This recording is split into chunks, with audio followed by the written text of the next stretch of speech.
This is Kai from Kikai Craft, and look at this. This is the Kaweco Ebonit. It's one of their newest collector's items, and it looks very vintage. So I thought this would be a good starting point for today's vintage pen collection. So this, although it looks quite vintagey, right, is a very, very new pen. It was just released, I think this year or very late last year. But pens have been around for such a long time. So today I wanted to go through the vintage pen collection. I have 13 and I will introduce my 14th. In fact, I haven't even unboxed that quite yet. So today we are going to do that. We're going to go from my youngest pen to my oldest pen. So there's a lot of conversation about what makes a pen a vintage pen, an antique pen, a collectible. So I went through some estate sales companies' definitions, because of course they're the ones who assign these labels, and it was quite consistent. They were quite consistent with their definition. So collectible is like a limited edition, such as, for example, the Kaweco Ebonit. It is limited edition. It's for like a special event, and collectors would like to collect them because they're, like I said, limited, and they commemorate special years or events or people, etc. A vintage pen, or anything vintage, is actually something that is 40 years old all the way to 99. So if you have anything that is about 40 years old all the way to 99, you have a vintage item. And once that item hits 100, then it becomes an antique. So today, out of all the 13 and then a 14th pen that I will share with you, 4 of them are antiques already. So they are at least a century old. Okay, so again, a little bit too much talking. I just wanted you to have a feel of what we are going to look through. Now, when I talk about these pens, we're also going to try and dip them. I currently have a Waterman ink with me. I've read a lot of conversations about which pens are good for vintage, which inks are good for vintage pens, and Waterman always came up. So this is the Waterman Inspired Blue, and it is one of my favorite inks. Okay, and we're gonna write with these pens just to sort of show you how they write. But one of them is going to use a Montblanc because it's currently 8. Okay, so let's start with the first pen. So the first pen is still available, and it's actually not yet a vintage pen, but I wanted to share it with you because it is one of my favorite old pens. This is the Cross Solo Classic in Forest Green. Okay, so this is actually a gift, and I just adore it. It has black finials, those are the things on the end, has gold trim, and the color of the plastic, this is a plastic body, is forest green. Now if you look at the band, this is what's called a band. It has the word cross on it. It has it twice or thrice, okay, and the clip also has cross on it as well. Now it's a screw type, which means you will need to unscrew it, and as you can see, the section is black as well. It has a gold nib. I think it's a gold plated nib, and it is a medium. All right, lovely scroll work, has the word cross on it. This was gifted to my father in 1993 by a company that he worked with, and he has kept it, and last December he gifted it to me. This uses a cartridge, so it's a special cartridge, and it originally came with a green color. So that's not the color of the ink, that is the real color of the converter, that it comes with. When it was gifted to me, it was still in its original case, but it didn't have a converter, though it had cartridges. Okay, so let's go ahead and see how a cross solo in medium writes. This was released sometime early 1990s. We're just gonna do a dip. That's what you call it, just a dip test, just to sort of see how it interacts with ink. All right, so this is 1993. We're gonna write the year here. It's a very smooth writer, and we're gonna write what it is. It is a cross solo classic in forest green.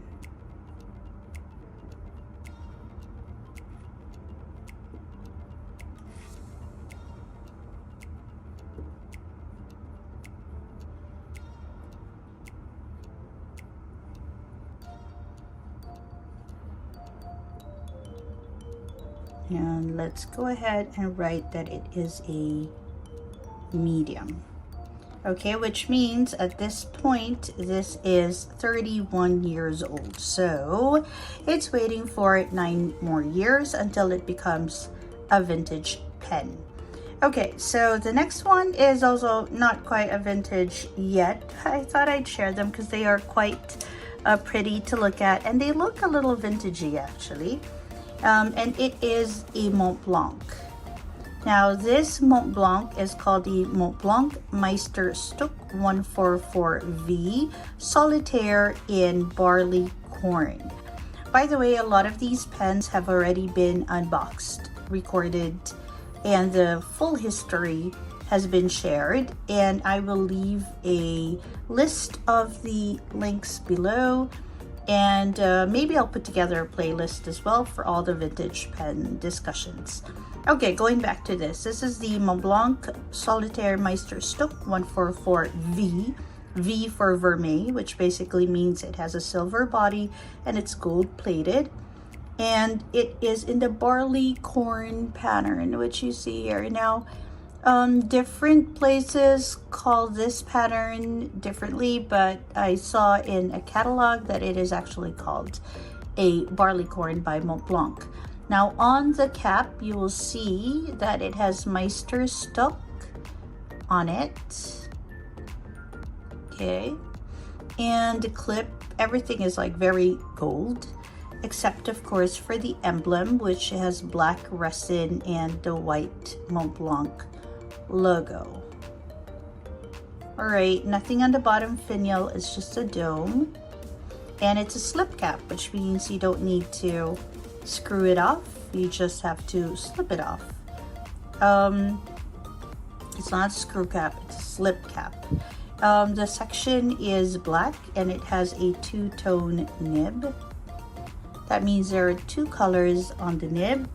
And if I'm not mistaken, when I tried this in a previous video, it looked like it was a double broad from Montblanc. So we're gonna write it here. We're gonna start with the year 1990, what is it, 1991? Okay, so we're gonna dip it again on Waterman, and then we're gonna go ahead and write the year. So it is it's a very, very thick nib with a slight line variation, and I'm just gonna shorten it because I don't think I have enough space for its full name. So we're just gonna call it the Meisterstück. Okay, look at that, so pretty. 144V. Okay, and I'm just gonna put barley corn. So pretty. I just want to fix this a bit. There we go. So this one would be about 33 years old. So again, about 7 more years and then it'll be vintage. Okay, moving on. Let's go and have a look. Oh no, where did I put my cross? Okay, there it is.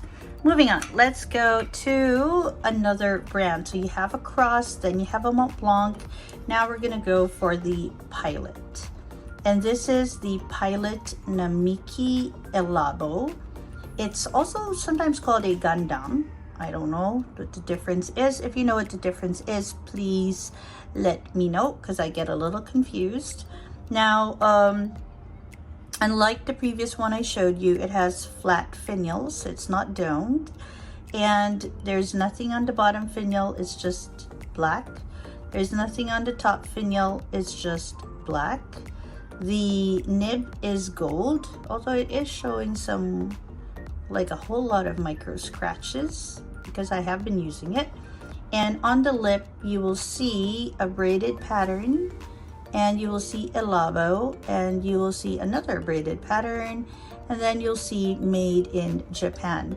I have good cause to believe that this is one of the first runs, because it still has a serial number, and that's what I read. If it's one of the first runs, then it'll have a serial number on it. So this was released or produced in 1991.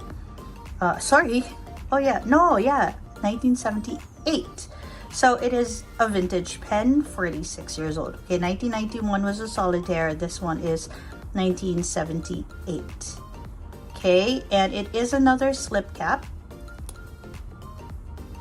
And if you unscrew it, okay, it is a cartridge converter, which I did not put in.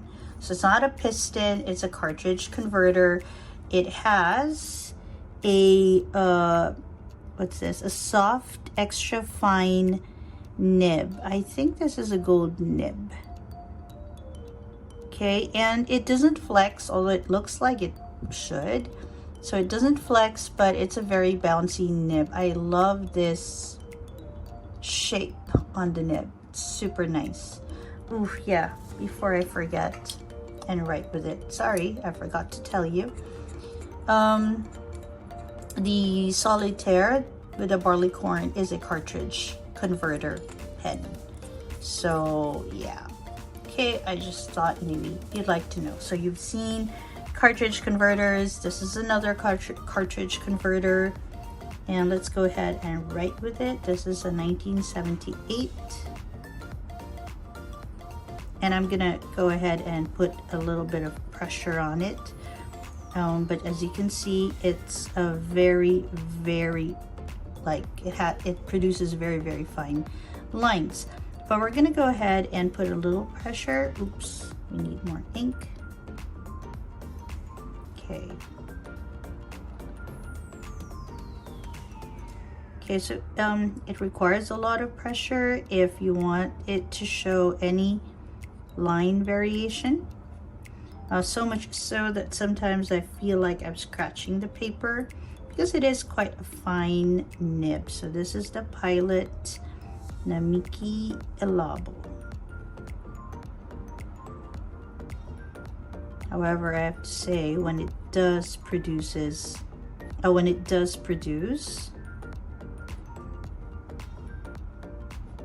the variation, it's quite a good variation. Okay.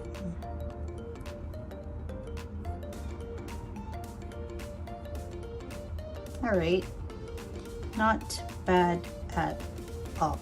Forgot to put the F there. So let's go ahead and do that again. I'm tracing over it because it was a bit too light first time I wrote with it. All right, so this one is 46 years old. Nice click. And if you haven't noticed, really nice enamel finish to it. This is like, wow. I rarely use this pen, to be honest, because it requires a lot of pressure for me to be able to flex it, but it is still one of my favorite pens to look at because of its form and its finish. Every time I look at it, it just makes me happy. Okay, so that's 1978. Now we're gonna go a little older, and now I'm gonna show you one of my favorite pocket pens, and it is the Ta-da! The Pilot Mew Black Stripes. Look at this. It's such a small pen. Okay, let's just do a quick comparison. So it's still longer than your Kaweco though. Okay, but it's still a pretty pocket pen. Now this is a collectible. A lot of fountain pen users want to collect Mews. And it is also vintage. So these two can go side by side. This was produced sometime in 1973. So that makes it about 51 years old right now. All right, so it's silver, and the reason it's called Black Stripes is because it has these black stripes, and these stripes are actually sort of like they're grooves where the stripes are. It is a slip cap, but before that, let me just show you the finials. There's nothing special about the finials except that it is like a little diagonal in cut, at least for the top finial. The bottom finial is flat, if I can get it to show. There you go. Okay, and this is stripe. Oh yeah, and on the cap it has M Pilot on it. This stands for Mew. Okay, it has a silver clip and it's a slip cap, so you just pull the cap off. And look at that. For this one, what makes this particular pen special is that the nib is like the barrel, the nib, they're just one piece, which makes it a collectible because not a lot of pens have the nib actually like not even integrated. It's part of the body, and so that's, I think, what makes this particular one special. Now if you want to load it up, first off you have to be very careful you don't lose this nice little ring, because that is if you lose it, it won't make for such a built Mew. And then it comes, you can use it with, okay, I'm just gonna remove that. It comes, or you should write it with a cartridge. So use the Pilot cartridge. Pilot cartridges are proprietary, which means only they have it. This is empty. So as a little hack, in case you're just starting to collect pens, you don't really need to buy converters. You can use the cartridges. You have a blunt needle syringe and you just put the ink in. We are not gonna fill this pen up, but we are going to try and write with it. When I say try, I mean we are gonna write with it because I have used this pen.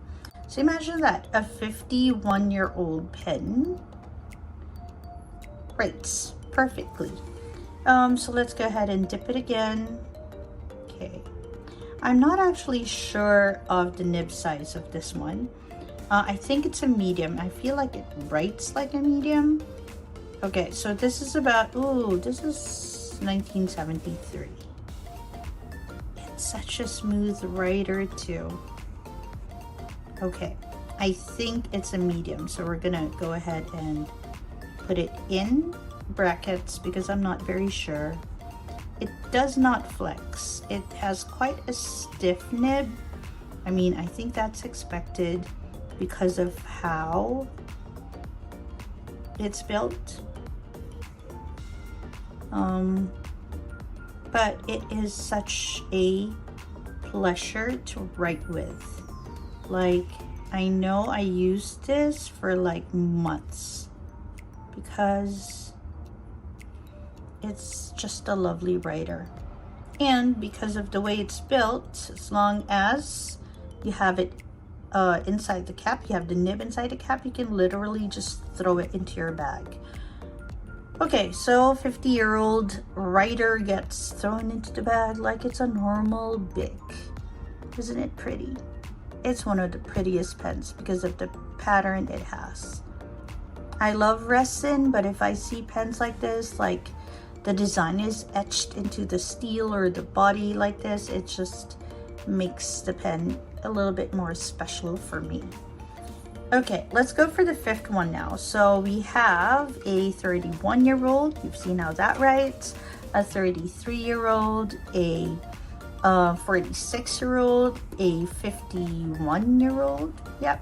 Now we're gonna go for a 54-year-old pen, which is also another pocket pen. Now, not a lot of people realize this, but around the time Pilot was releasing its pocket pens, there was also another pocket pen that was going around. In fact, it was produced much earlier than the Pilot pocket pens, and these are the platinum pocket pens. Like literally, that's what they're called, the platinum pocket pen. And the one I got has a lucky clover pattern with, I think this is enamel, but I'm not sure. It has a little chip there too, right? So I have to actually be a little careful with this pen.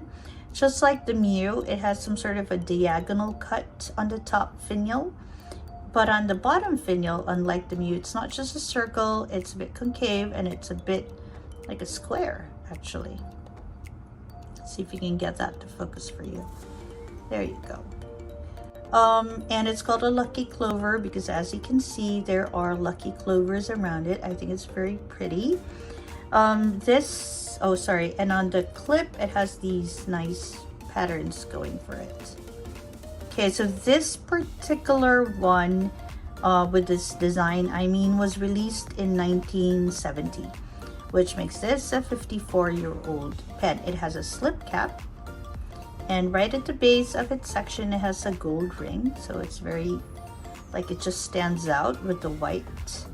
And it has what's called an inlaid nib, which means the nib is inlaid into the pen. Unlike the Pilot Mew, where it is like part of the body, this one is separate from the body because you can see the materials are totally different, and it's simply slipped in. By simply, I mean with precision and the right tools. To get to its ink or to refill it, just have to unscrew the bottom, and it has a cartridge, another empty cartridge. I do keep my cartridges in.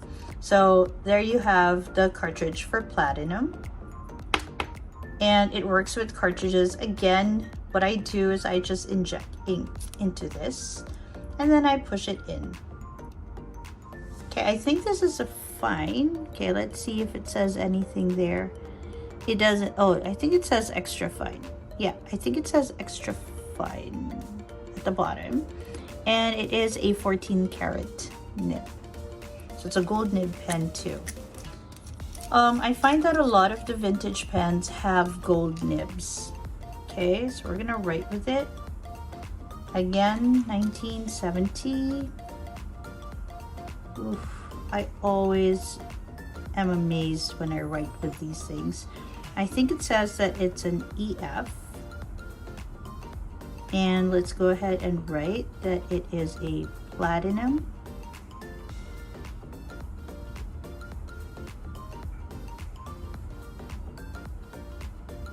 pocket pen.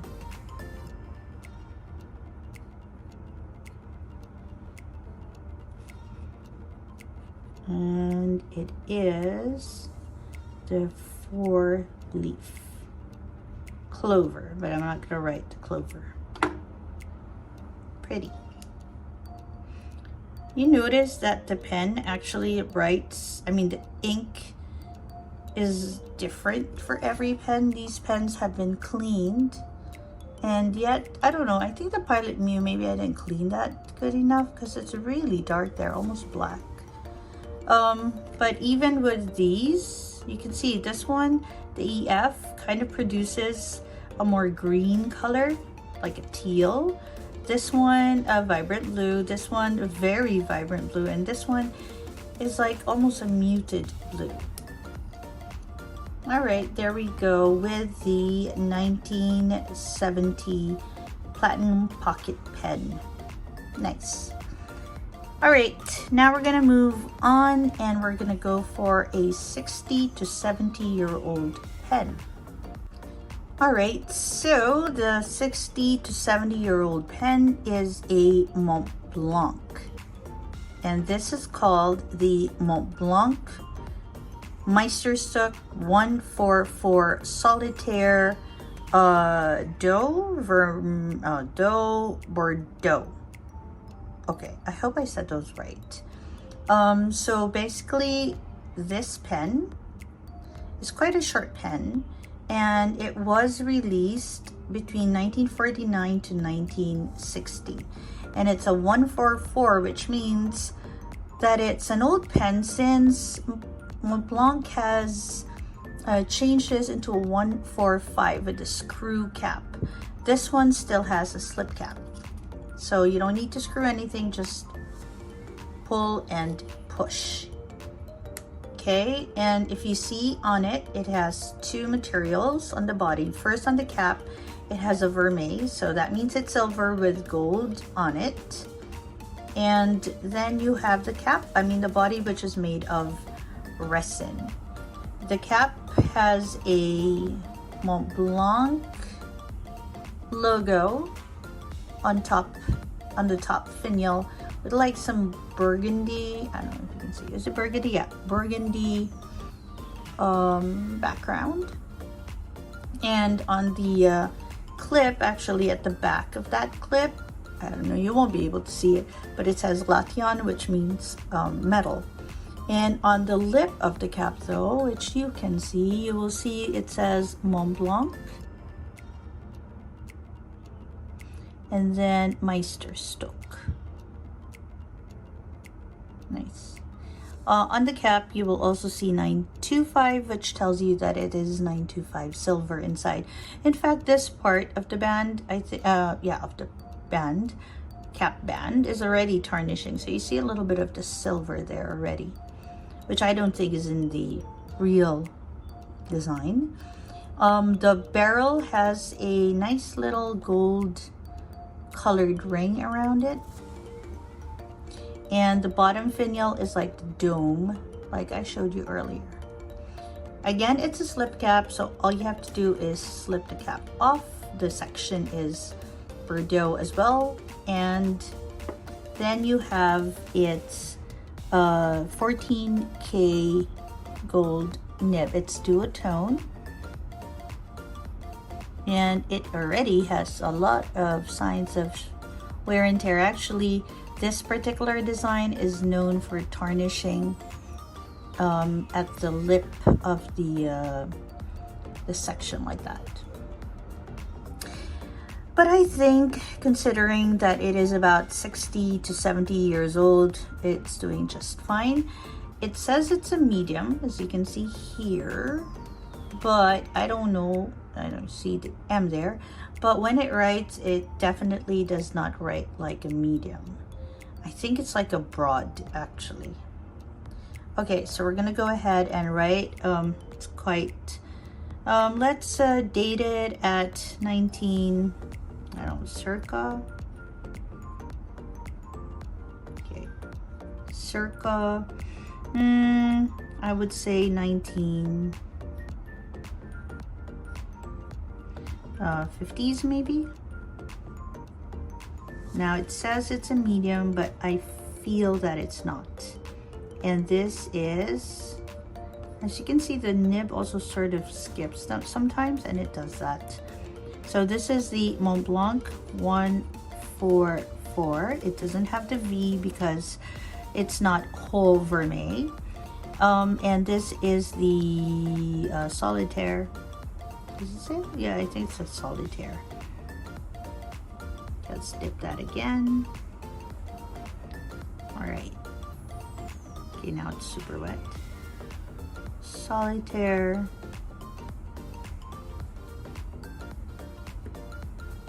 Okay, let's just call it the Solitaire Bordeaux.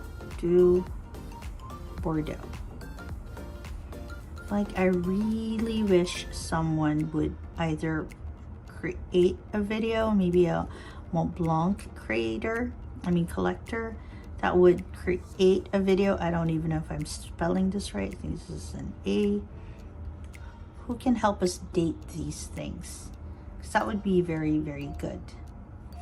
Okay, so again, I say 1950s, but this is about 1949, 1960. So yeah, I can say 1950s.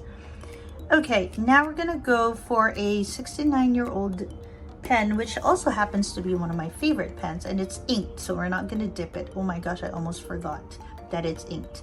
This is a Pelikan 140, and this is absolutely one of my favorite pens. Modern and vintage together. Like, this would be a pen I would have in my core collection. If I have to release everything, this is one of those that I won't. Because it's such a wonderful piece. It's a small pen. Against a Kaweco, yep, it's taller, but it's still quite short, like against, say, a Lamy. And this was produced and released sometime in the 1950s, like mid-1950s.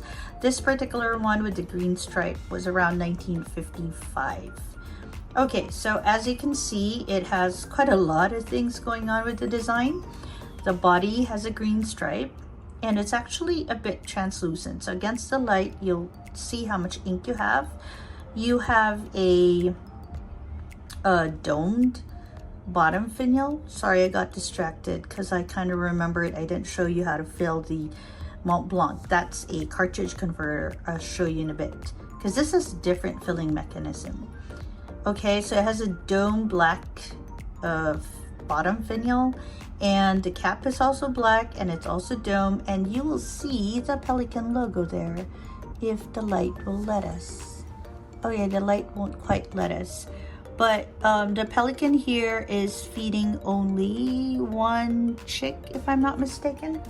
Let's go and check with our nice little, hold up. Ta-da! Okay, so I'm just gonna go and check for us. Okay, so it is feeding 2 chicks. Can you see it? Which is supposed to help us date this pen. Yeah, I think you can see it. Ta-da! Okay, so that's what it has at the top finial. Although it's domed, they managed to put in their logo. It has a gold clip that is shaped like a pelican's beak. Ta-da! Ta-da! It's really nice. Oh yeah, and here on the lip it says, what does it say? It says Germany and Pelikan. So Pelikan Germany 140 actually. That's what it says. Do you guys see that? 140. Huh, have I been mislabeling this thing? Okay, I'll need to research on that. Actually, this is the first time I noticed that that's a 140, and I've had this pen for such a long time. It is a screw cap, which means don't pull it when you need to use it. You need to screw it off. And I don't know what this is. What is this? I haven't used this pen. Oh, okay, I think that's the ink. I'm gonna use another piece of paper I have here on the side, just to see how it writes. Okay, it writes still good. Okay, so this one, let's go ahead and write it in as a 1955 because this is when this was released. This has, what ink do I have? Roasted seaweed, I think. And it doesn't tell us. Oh yeah, I haven't really showed you the nib yet. The nib has the logo, and then it has, what does it have on top? Pelikan written on top, then it has 745585 at the bottom. Where is that thing I've been using? Okay, it says 14 something.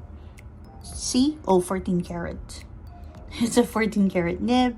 And then it also has, what does that say? Okay, 585. So that's how it looks. Wow. Okay, there. All right, this comes off. It's just some of the ink that got left. So we're gonna write it, and I know this is a soft. It's actually not a flex nib, but as you can see, it is a fantastic, like, flex pen. I super love this pen. Okay, Pelikan 144. And because the nib is a bit not really rigid, like, it's hard. It's like a soft kind of nib. It's not a super flex. It feels like I have more control with my flex. So I'm just gonna write FL here because it feels so much like a flex pen. Nice. Oh yeah, I almost forgot. I don't need to write green stripes actually, but I so love writing with this pen. So I'm just gonna go ahead and write green stripe. Look at this. Oh, there we go. It's currently inked with roasted seaweed from On Inks.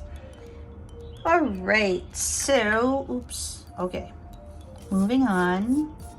We're now gonna go and get ourselves a Parker Vacuumatic. So if the Pelikan 140 is roughly 1955, so that makes it about 70 years old now, the Parker Vacuumatic 53 is about 70, what?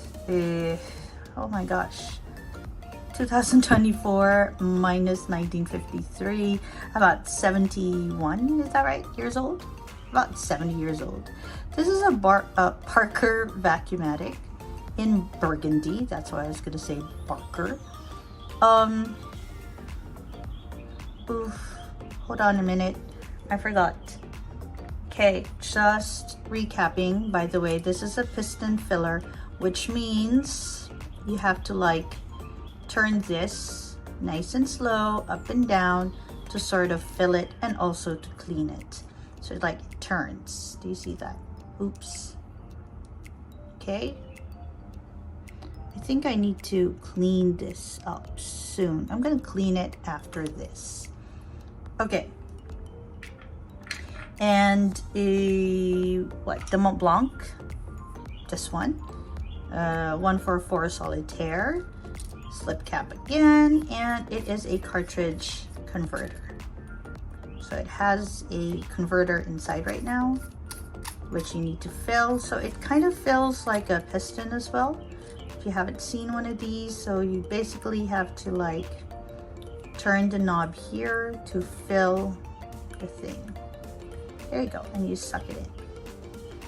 Okay, and this one actually is nice because it has like what do you call that, thread, so you just have to like screw it into the feed. Okay, going back to the Vacuumatic. So the Vacuumatic 53 was made sometime in 1953. This one is a Canada, like it was produced in Canada, so it's like a Canada version, Canadian version. It's not a short pen, but it's a good size pen. And if you can see, the material on the body is quite different. This is the celluloid body. I have one other pen, if I'm not mistaken, or two, that have this same material. So it's not exactly the resin we have now. And as you can see, it's a little see-through as well, like the Pelikan, which also has this kind of body on the stripe bit. Here you go, on this bit. So this is resin, and this one is celluloid. Okay, and top finial, there's like this nice little almost gemstone looking thing, but it's just a black resin. And the bottom finial, you have just a dome finial.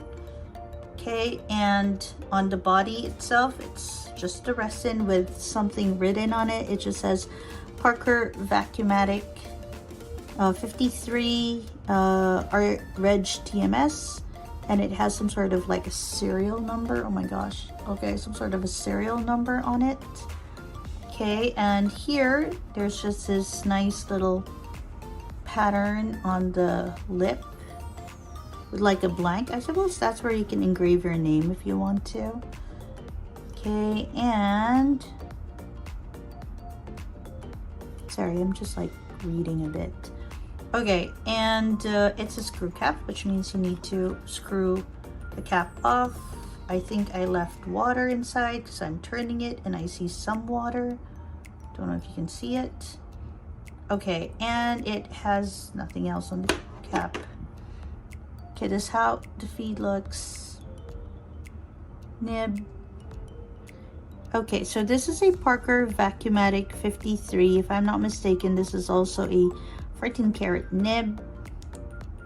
But it's just, I feel like the point is like a needle point, and I'll show you what I mean in a bit. Okay, so let's go ahead and write this in.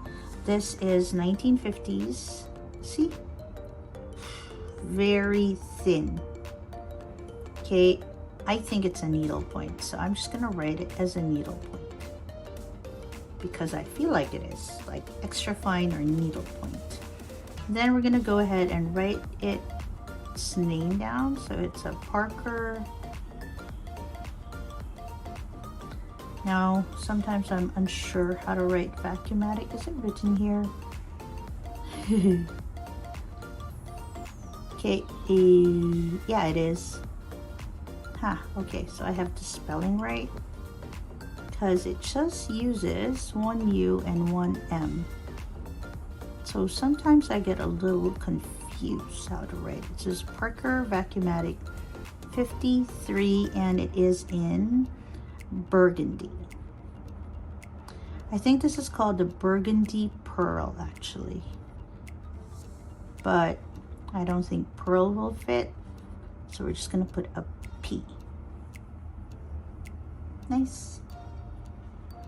I love how these pens still work, and they still work so good.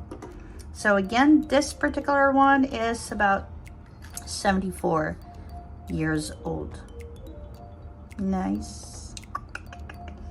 Okay, now we are going to go for a little older pen. Ta-da! This was produced in 1940s to 1950s, and then the companies closed down. This is an ICSA, okay? And an ICSA is a Spanish pen, and the economy crashed around that time. It was after the World War, and they couldn't import writing materials, writing tools, so they started making writing tools. And one company called ICSA made this from 1940 to 1950, after which the company closed down. So this would make it, when I checked, very, very hard to find catalogs because of its color. This was made sometime early 1940. So it's called the ICSA Cadet Celluloid. So they have a resin finish and they have a celluloid finish. And this is the celluloid finish. It has a blue celluloid sort of pattern going for it. Okay, the bottom finial is very much like the Vacuumatic. It's like some gem cut to it. The top finial has the ICSA logo with like a red background. And the cap actually has the ICSA logo on top of the clip, has a gold clip and a gold ring around the body, or gold band. It's a screw cap, that means you have to screw it off. And inside you will see that it has a 14 karat nib, but it's such a tiny, tiny nib. Okay, the section is black, although here it looks a bit discolored already. And again, it's a piston filler, which means you gotta screw this in and out to get your ink in and out of the cavity. I want to say cavity. I know it's called something else. Okay, and this particular one is fantastic in terms of its flex. So it's not really a flex pen. Doesn't really tell you what it is, does it? Oh, let me get my thing. So it just tells you that it's a size 2 nib. Okay, I'm trying to get you in there. It just says ICSA. It has the ICSA logo. It says 14 karat, and it has the number 2 right there. But it's definitely a flex nib. Okay, let me just show you. So I'm just gonna put 1940, so it's circa. Oof, okay, that's a lot of ink. 1 second. So when you collect vintage pens, you gotta be very forgiving of it, because imagine it's been writing for so long.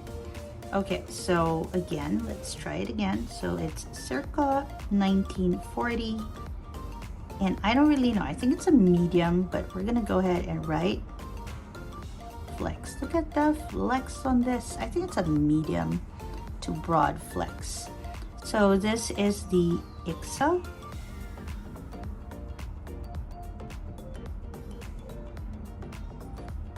Cadet. Look at that, so nice.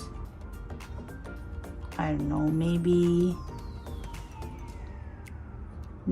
my 144 has competition. I have to say, I like spent maybe 2 weeks with this pen, and I thought I'd never let go of it, but I did, because I wrote with another pen, which I'll show you in a bit. And I want to write blue.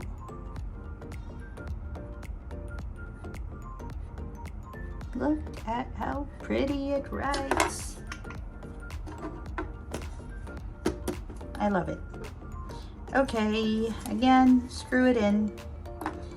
If you were wondering, it's just slightly taller than the Kaweco. I collect pocket pens as well, and so you'll see a lot of like small pens in my collection.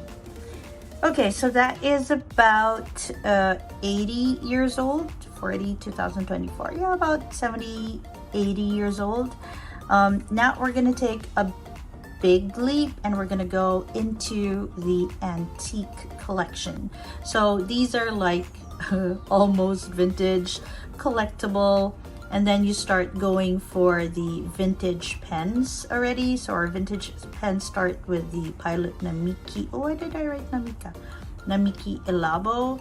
So these are vintage pens. Now we're gonna go for the antique pens. Okay, first up is a Conklin.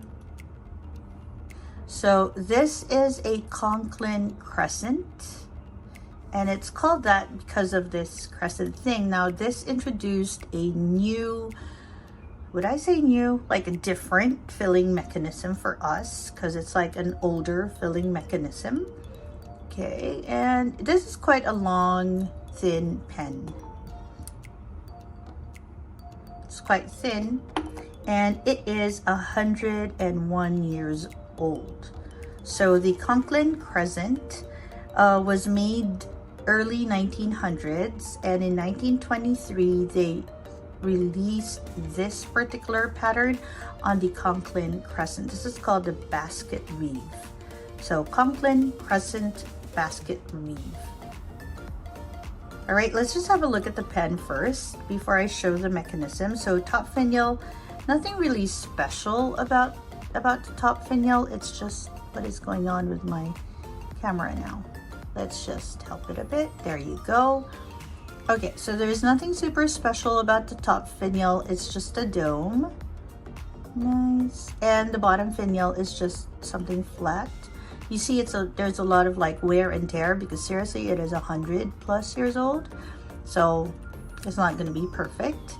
Here, you're going to see on the clip the word Conklin, and then the patent number. That's what you'll see in the clip. The clip, you gotta put pressure here. It's like a right clip.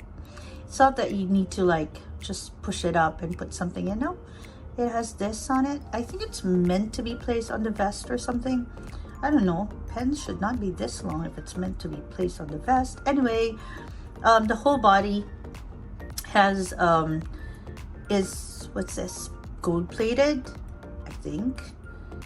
And there's really not a lot of conversation about these old pens, so out of like 5 catalogs and all of that, I'm just giving you what I've read. And it's a screw cap, which means you need to screw the cap off. It has a black section, and this is how its nib looks like. Okay, what's going on? There we go. And then you have that crescent on the nib as well. And it says Conklin to Toledo. Again, there is no mark at all telling you what the nib size is. They weren't, I think, quite big on that before. Now, what makes, oh yeah, and then here this crescent part, which is actually part of the filling mechanism, you'll see the word crescent, gives you the registration number and patent. It says patent office, so I guess they were still having this as patent. On the other side, you'll see Conklin. Okay, and the filling mechanism for this, basically, you have this little ring, and you have to turn it so that this gap goes right into that crescent, and there's a sack inside, and you need to like push this a bit to fill that secret sack inside it. Ta-da! It's not filled because I realized it doesn't fill a lot of ink. Now to lock it, because of course you don't want it spitting ink out, what I do is I just turn it over like that so that this naturally falls because gravity, and then I just turn it back. Don't turn it all the way like I did, because it was so hard to, like, I put this thick bit right under, and it was just so hard to turn.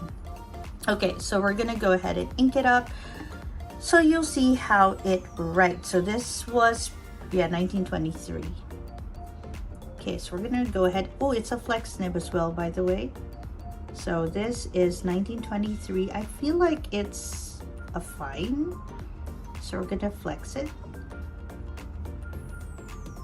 Look at that flex, so nice. Okay, we're gonna write. So right now, I mean nowadays, Conklin is also in the market with a Conklin Crescent. That is a newer one because they are sort of reviving their old pens, old pen designs. There you go. And let's go ahead and write Crescent. Okay, my pen doesn't want you. Okay, I'm just gonna sort of focus it for you. There we go.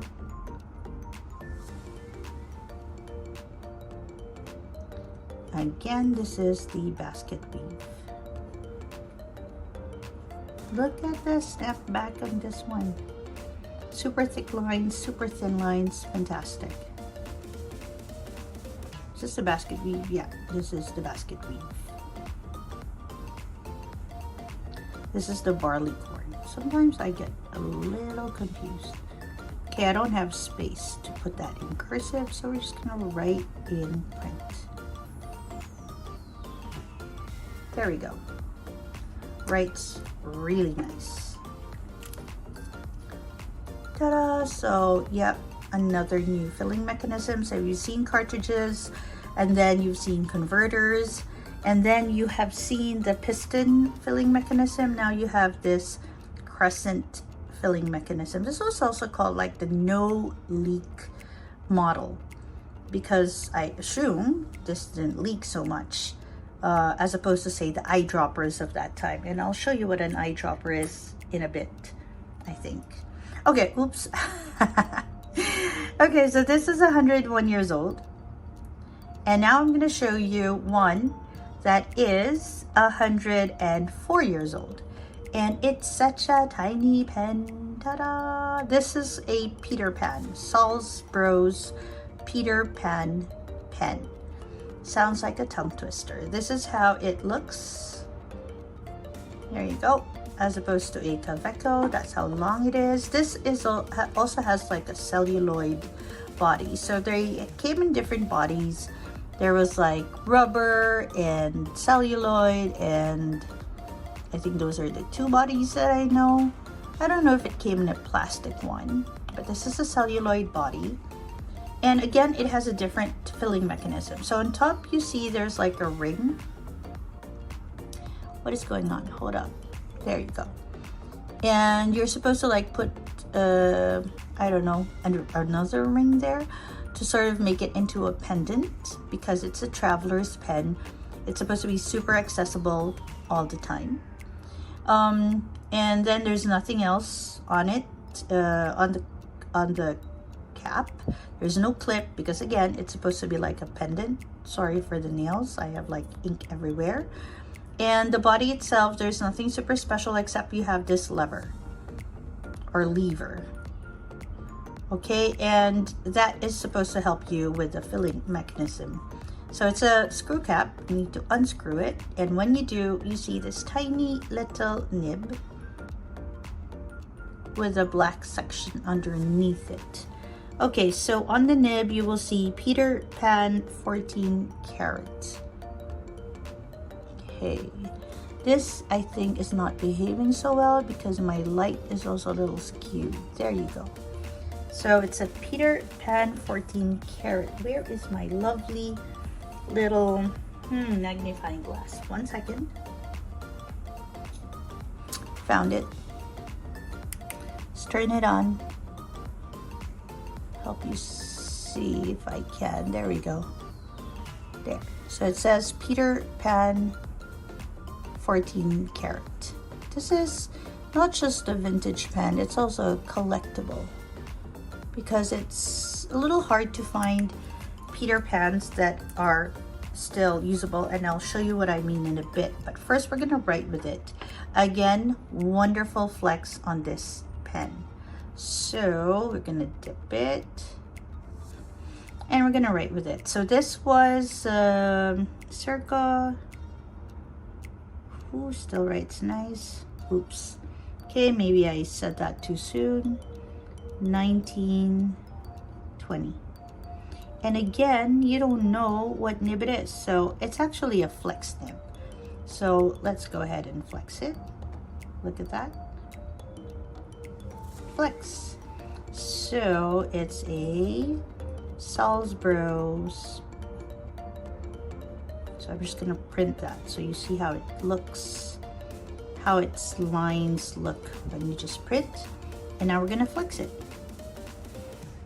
Peter Pan. Peter Pan pen. Peter Pan pen. Okay, it's not so hard to say it. Salz Bros Peter Pan pen. Super nice. Okay, so again, to fill it, it's a bit like the Conklin, except it has a different sort of lever on it. Lever. So you just gotta like push that up. There's a little sack there, so you sort of like push it up so that this sort of squeezes the sack. Okay, and then it's supposed to, like, when you let go, the ink should go in. I'm a little nervous about using this system, especially with very old pens, because I feel like this will break easily. In case you're wondering, it says Peter Pan right there. There you go. Okay, thank you, lens, for behaving. Again, it's a screw cap, so you need to screw it on.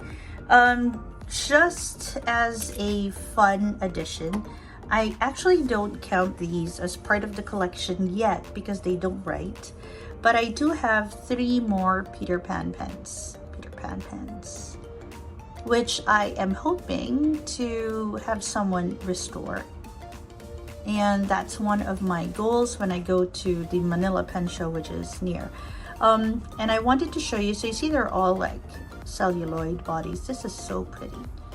Okay, let me just take it out for you. I don't know if you can see it in this light.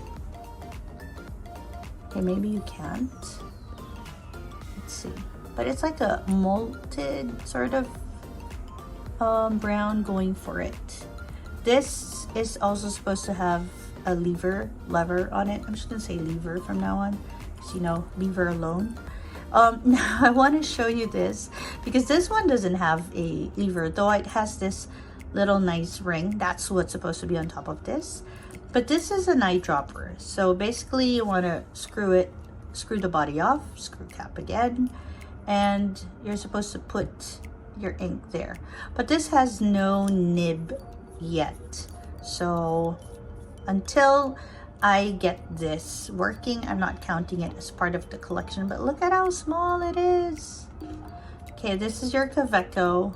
I mean, it's smaller than the cap, just for fun.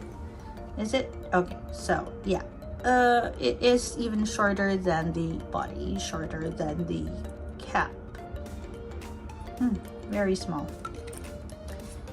Okay, let's move on. So you are already introduced to this 104-year-old Peter Pan, 1920s. Okay, now we go and move forward.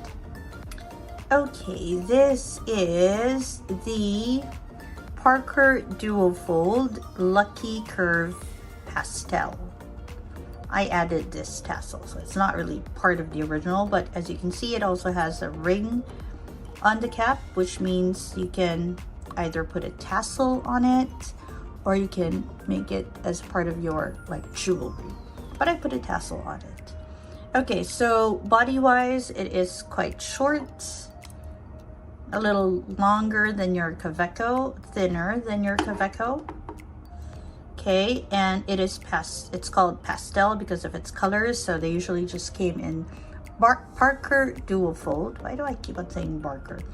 Parker Duofold usually came in like black colors, and then they introduced the red one, then they introduced the yellow ones, and then they made these little ones. Okay, and it's called, actually it was meant for ladies, so that was the market for this, and they called it the pastel, the Lucky Curve Pastel. This is how it looks. It's the burgundy body, if I'm not mistaken, and it has G.O.S. Parker, then it has James Lewis, I think. I don't know what that is. Then it has Lucky Curve right there, and then it says Fountain Pen USA. It's a patent. Oh my gosh, that was not focusing much. Okay, so that's what's on the body, and it has like, it's a piston filler, which means you need to screw this to get the ink in. The cap has like a gold band on it and a black sort of I forgot now what the word is, but it has a textured top finial going for you. Ribbed, that's the word, ribbed. And the clip has Parker written on it, and it has like this little ball design, which is so Parker. And then it is a screw, it has a screw cap, so you need to screw it off. And then you have the nib with a black section. Now this one says Parker pen made in USA, and again, they're not so big on marking their pens with the size, so again, there is no size.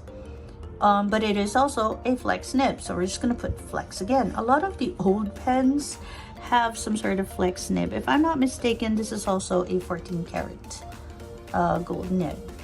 Works quite well, again, to put ink in. Oh no, this is not a piston filler. It's like a button filler.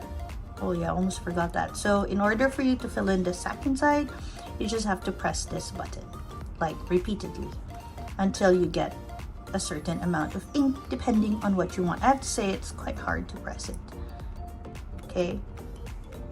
So cleaning is a bit of an issue with this pen. And then when you're happy with it, you just put this back on.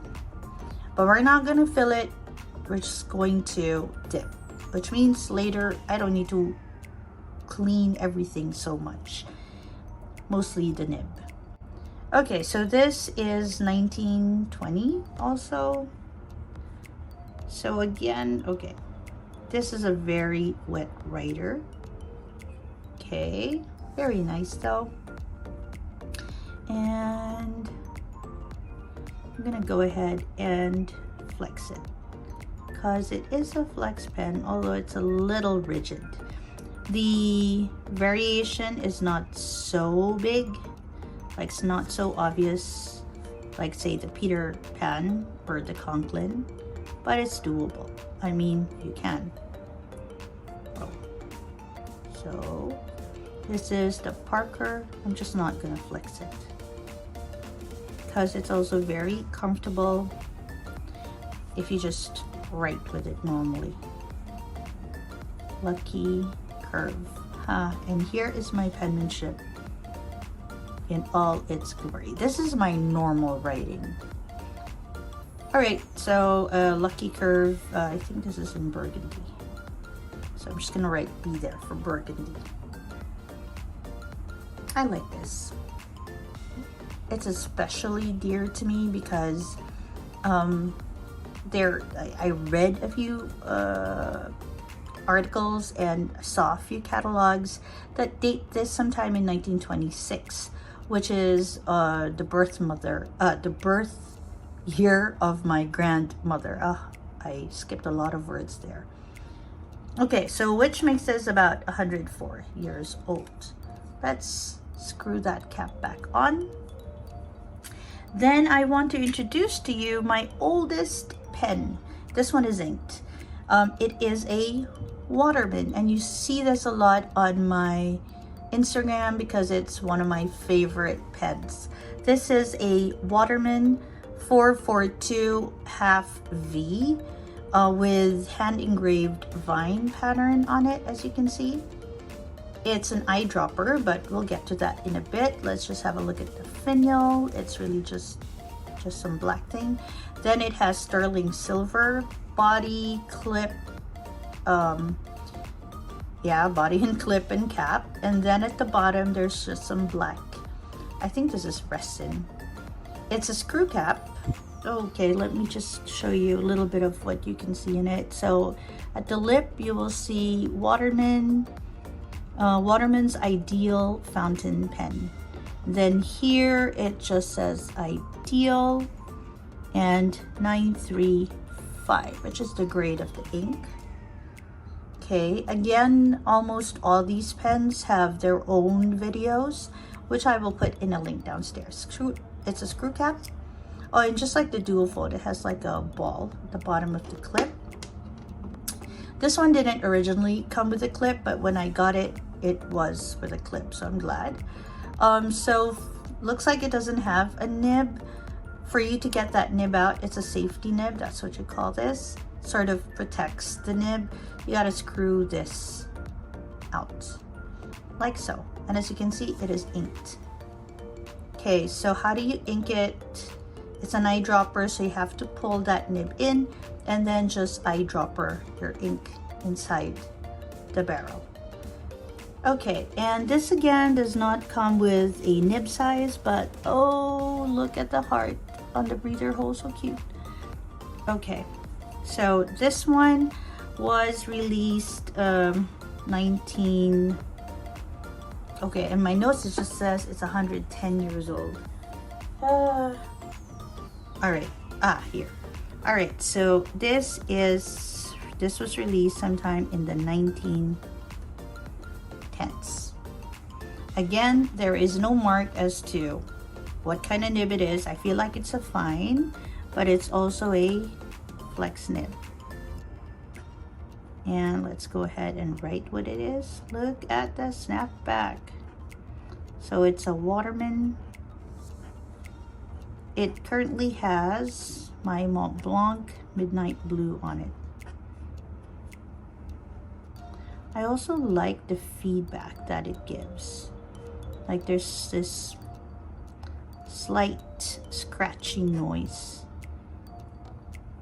but it doesn't feel so scratchy.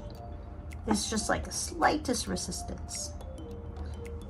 Really, such a beautiful piece. And 110 years old. Imagine that. Antique pen, writes beautifully. Okay, so those are my 13. Let's just count. 1, 2, 3, 4, 5, 6, 7, 8, 9, 10, 11, 12, 13 old pens. So we have almost vintage, and then we have vintage, and then starting from the Crescent Conklin, the 1923s, these are all antiques because they are 100 plus years old. Now we're gonna unbox a new to me brand. I don't think I have this brand as part of either my modern collection, my vintage collection.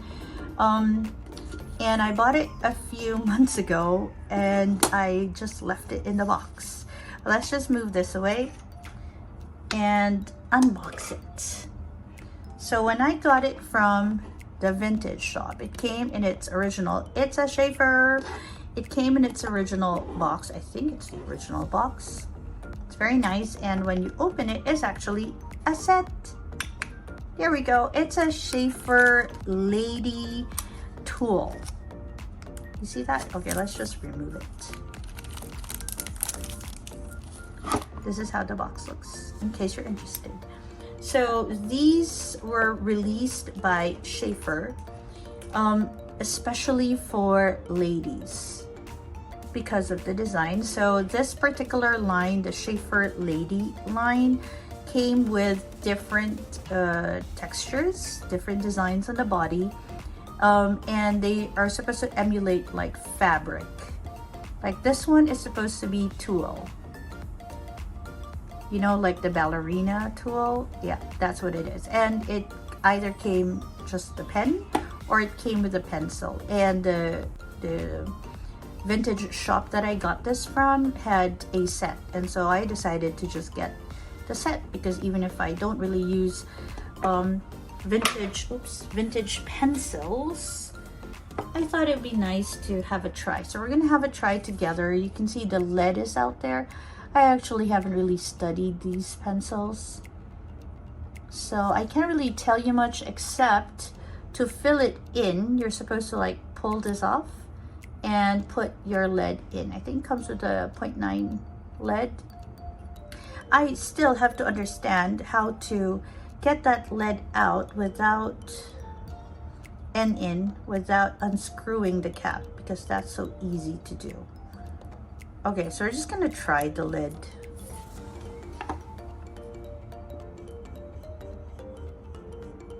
It's a bit too thin for me to write with, but it's pretty. I like pretty pens. And oops, okay, let's just move this away now. All right, so this is the pen. It's a fountain pen. Again, it's called the Schaefer Lady Tool. And it is, as you can see, white. They actually call it ivory with like gold pattern on it. And it has an enamel finish. And it is clipless. So eventually they did add clips to this, but this particular one was released sometime 1960. So it's a 1960s pen. Right in between platinum pocket pens and the Montblanc Solitaire Duo.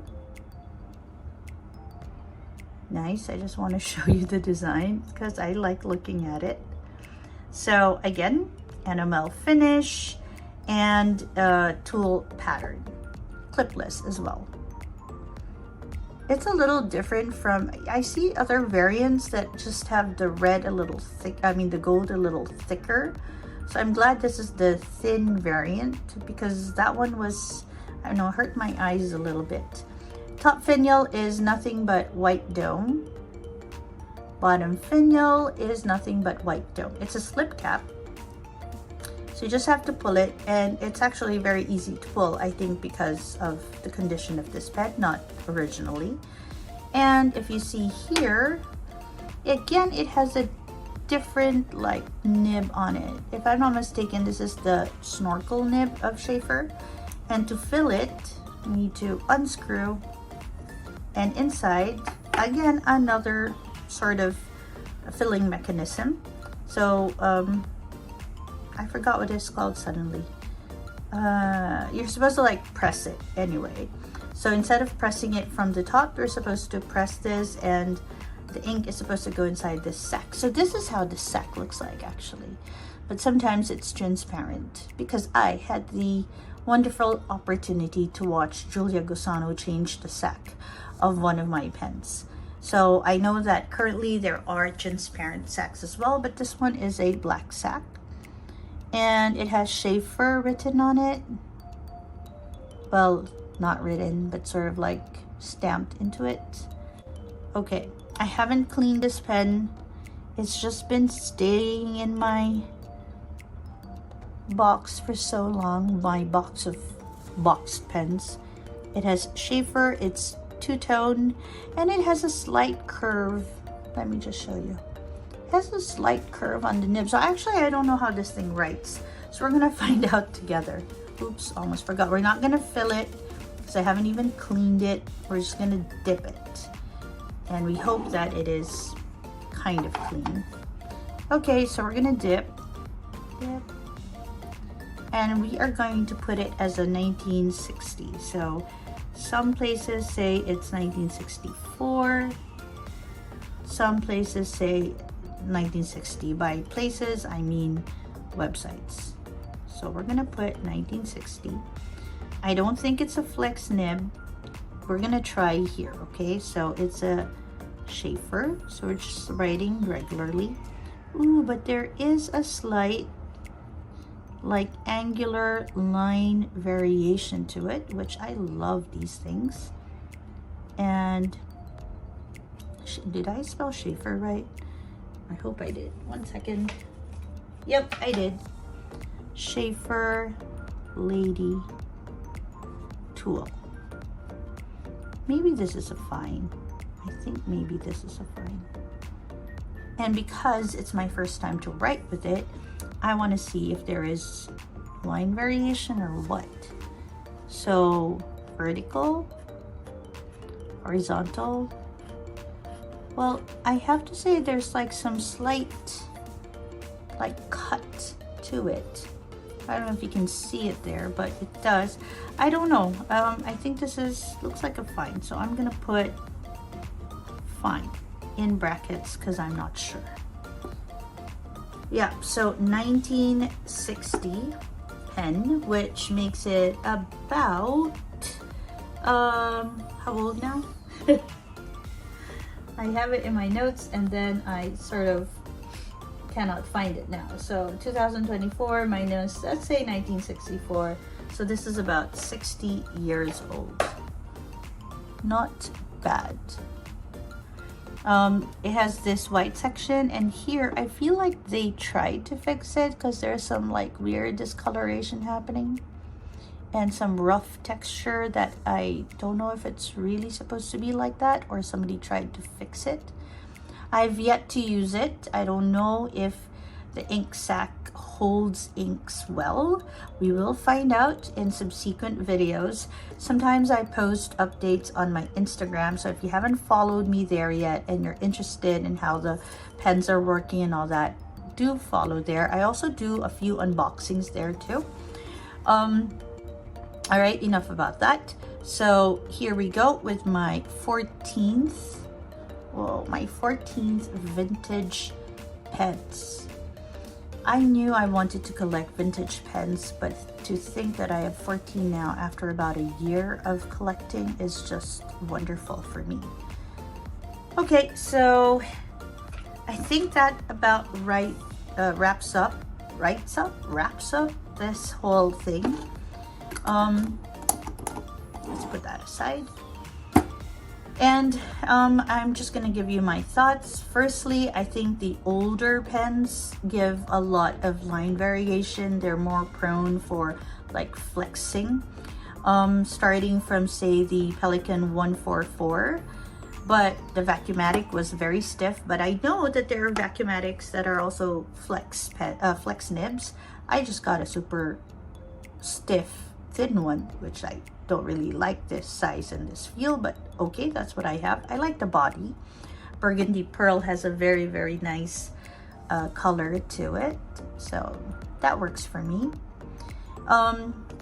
So you see a lot of the flex in the older pens, which is wonderful, and you see a lot of like normal writing in the the newer pens. Even the Namiki Elabo, which is supposed to be a more bouncy pen, actually felt very stiff even when I tried to flex it. And if you notice as I went through this, the older pens didn't quite have a stamp or any indication as to which nib it had. You had to just sort of figure it out. But since it has a lot of flex to it, I suppose it's just varied depending on how heavy your hand is when you write with it. A lot of it though goes to say extra fine, especially for the Conklin Crescent, to more medium nibs. So I suppose, I don't know, I wasn't there, and I haven't read books about fountain pens yet, I suppose that at that time they were gearing towards just sending out medium nibs, and then with a little bit of flex, and you can figure out just how light or heavy your hand should be to get the line width that you want. This is just a guess, okay? Don't quote me. All in all, I'm very happy with my collection. I'm glad I have these antique pens, and I'm glad to have some vintage pens as well. And I'm glad to have these two pens that are almost vintage, because they both have a special place in my collection anyway. So I hope this has been entertaining, informative, and something that you could listen to and watch a little bit of as you did your daily chores or you wrote your own journals. This particular paper is the Waterman paper, if you were wondering. So there is some bleeding to it because, well, it's not your usual fountain pen paper, but it is quite good with fountain pens. As you can see, there's not even ghosting in it. It's part of my personal encyclopedia. It's just a personal encyclopedia where I put in information about my pens so that I sort of remember the stories behind them. I'm gonna have some fun writing up entries about these antique and vintage pens because they have beautiful stories. This is Kai from Kikai Craft. Wherever you are, I hope you have a great day or a restful evening. Bye everyone.